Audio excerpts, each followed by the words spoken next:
allow me to introduce you to the brand new 690 bhp Lamborghini Aventador LP704. Not perhaps the most ethical car that we will test this year, but it's easily one of the fastest cars we will test this year, and it's definitely one of the loudest.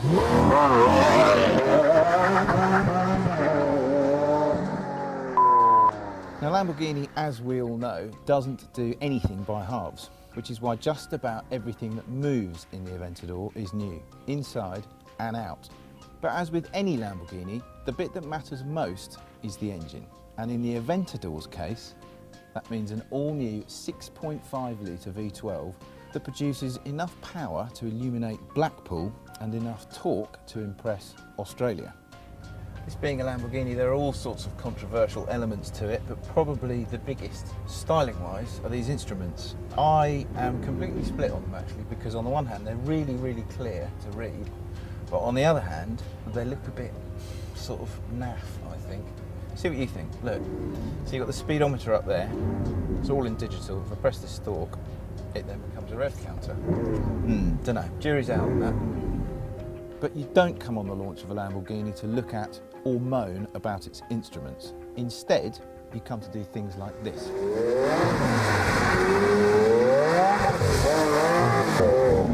We can come back in a while to what this car is like on the track. For the time being, we're just going to concentrate on the road, which is a real privilege actually, because I don't think that as yet anyone else has been allowed to drive it on the road. And it is difficult to know quite where to start because it's pretty special, everything it does, this car, except for ride well. As you can tell from Mr. Cameraman there bouncing up and down, this is not a particularly comfortable car.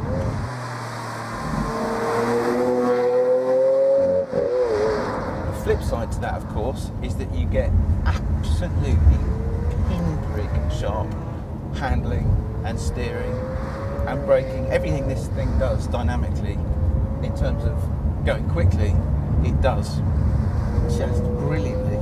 The turning is immense on this car. The brakes really are out of this world. You will not come across a better set of brakes in a road car than this. The grip and the traction is off the dial. I mean, it's not just the fact that it's four-wheel drive. This thing is stuck to the road like glue.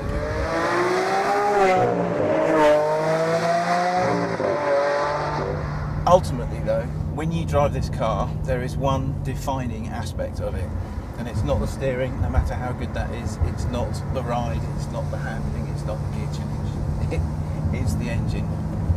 6.5 litres of V12 engine has to dominate the driving experience, no matter how good the rest of the car is, and this is why.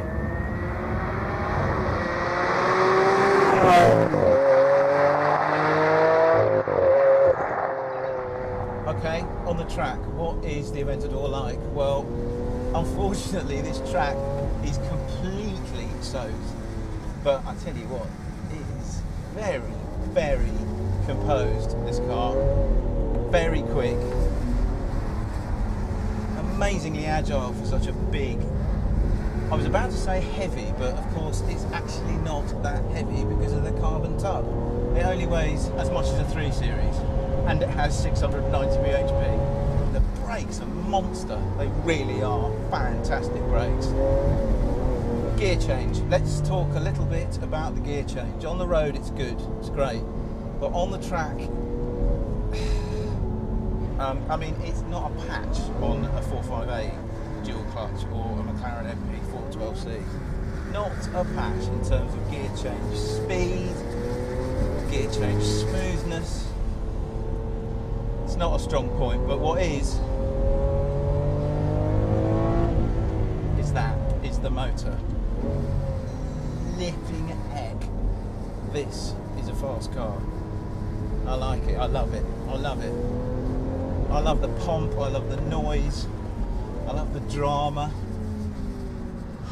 Not sure about the price, £250,000. So conclusions, what do we actually think about the Aventador?